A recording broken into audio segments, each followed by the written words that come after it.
Olá, meus queridos amigos, muito boa tarde. Muito boa tarde aí para todos vocês. Hoje é domingo, ao invés da pílula noturna, né? Que normalmente a gente faz aos domingos, hoje nós temos uma pílula, se bem que é quase noturna.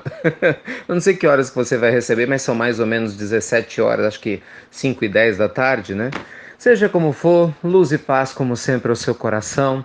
Muita alegria, né? Temos mais uma pílula do nosso amado Evangelho, te convidando a refletir sobre assuntos tão especiais. Meus amigos, hoje eu queria conversar com você sobre um assunto muito profundo mesmo.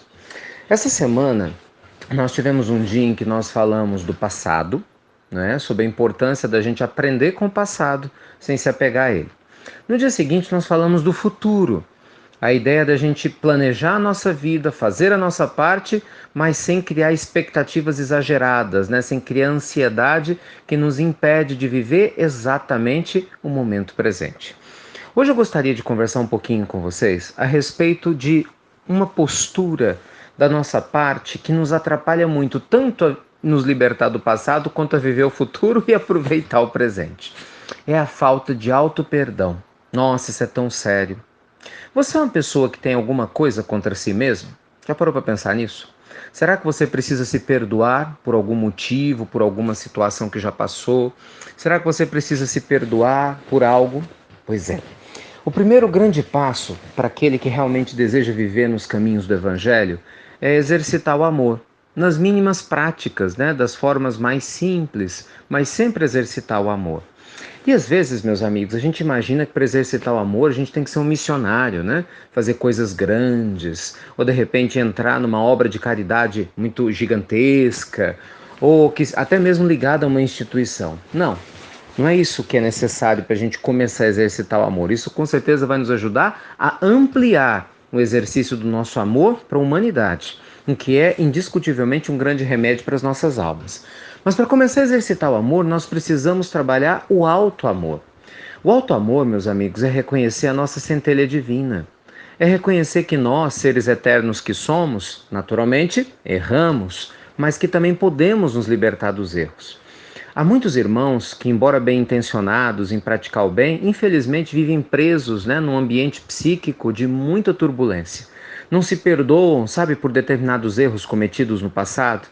E essa culpa, porque no final das contas isso acaba gerando um estado de culpa interior, acaba lhes trazendo doenças, não só psíquicas, mas enfermidades físicas. Acaba fazendo com que esses companheiros normalmente se distanciem de pessoas que amam, quase que como uma autopunição. E para piorar, em casos extremos, a pessoa acaba caindo numa depressão gravíssima e chega a pensar na loucura até do suicídio. A falta de auto-amor, gente, ou de auto-perdão, né, talvez seja a expressão mais exata, simplesmente significa que nós ainda precisamos enxergar mais Deus dentro de nós. Sabe, isso é muito importante. O que seria da história do cristianismo, né? Pensa comigo. O que seria da história do cristianismo sem o auto-amor? Não é verdade? Nós não teríamos Paulo, por exemplo, se não tivesse havido um Saulo antes dele. Concorda? Nós não teríamos a grande Maria de Magdala, o grande mito da transformação, né? O símbolo da árvore da fênix, né? Da árvore, desculpa, da ave da fênix, que renasce das cinzas, né? Da mitologia grega, nos mostrando que é possível a gente renascer de uma vida difícil na mesma existência, se reformulando intimamente. Né? Não haveria a história linda de Santo Agostinho, que se tornou grande pároco e bispo de Hipona, e um dos grandes doutores da igreja, inclusive tão presente na codificação espírita, se não tivesse existido o Agostinho homem, ainda equivocado, completamente deturpado, não é verdade? Antes de que o grande ser que se iluminou tivesse tomado conta da sua alma dentro de si mesmo. O que eu quero dizer? Na mesma existência, só nesses três casos, nós vemos o quê? Um antes e o depois, concorda? Um antes repleto de atos que os próprios seres se reprochavam. Maria de Magdala sabia que ela tinha sido uma prostituta durante muitos anos. Paulo, antes de ser, Paulo era Saulo, arrogante, ajudou a iniciar a perseguição aos cristãos, ele teve que lidar com essa lembrança o tempo todo, desses equívocos, de mortes que lhe pesavam no coração. Santo Agostinho, enquanto Agostinho, desperdiçou grandes oportunidades de ser feliz, né? Infelizmente, acabou ferindo emocionalmente muitas vezes a sua própria mãe, né? Com a sua conduta egoísta e muitas outras pessoas que cruzaram o seu caminho. Mas ainda assim, meus amigos, a misericórdia divina é infinita, é ou não é? e permitiu que o tempo fosse o bálsamo nessas almas. E no momento que eles resolveram se auto-perdoar e determinaram que iam seguir uma nova jornada nas suas vidas, esse passado delituoso a princípio se transformou numa grande lembrança, numa carinhosa lembrança da vigilância a qual falava Jesus no Evangelho, a vigilância que todos nós devemos ter. Então, um passado difícil, quando você o tem, e qual de nós não temos, né? Ele nos ajuda a nos mantermos firmes e vigilantes no presente. Não culpados, entende? Porque essa culpa não ajuda em nada, mas sim, sinceramente comprometidos com uma vida melhor. Então, a nossa pílula vespertina, quase noturna, né? Desse amado Evangelho de domingo, convida você a se perdoar, a se olhar com carinho, a se olhar com perdão. É sério.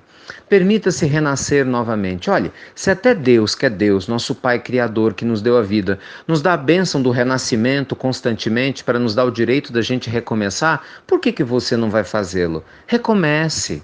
Recomece quantas vezes for necessário, mas recomece. Não existe crime que não tenha perdão.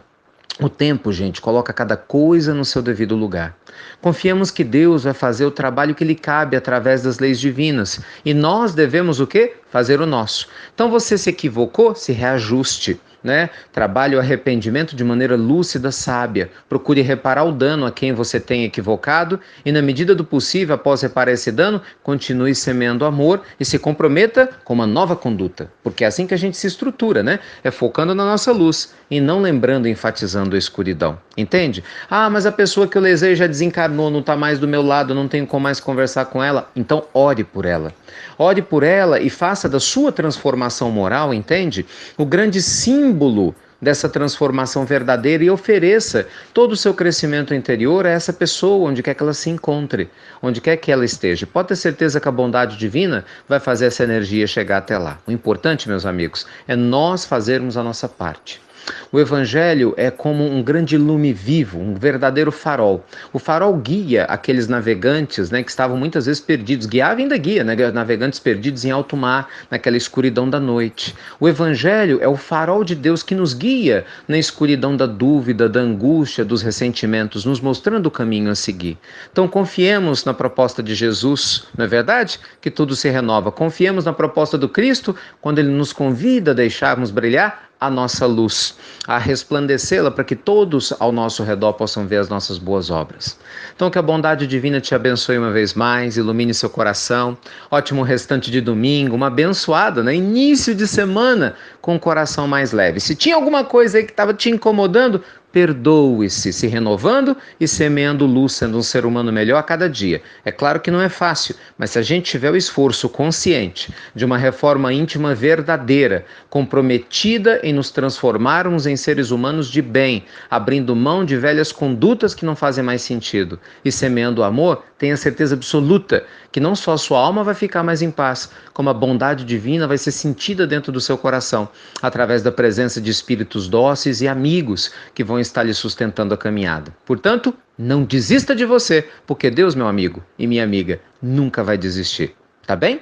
Então fiquem com Deus, como sempre, obrigado por compartilhar as pílulas do nosso amado Evangelho. Luz e paz, e até breve, até muito, mas muito breve, com a alma mais leve e o coração mais livre para seguir a sua caminhada com mais paz interior.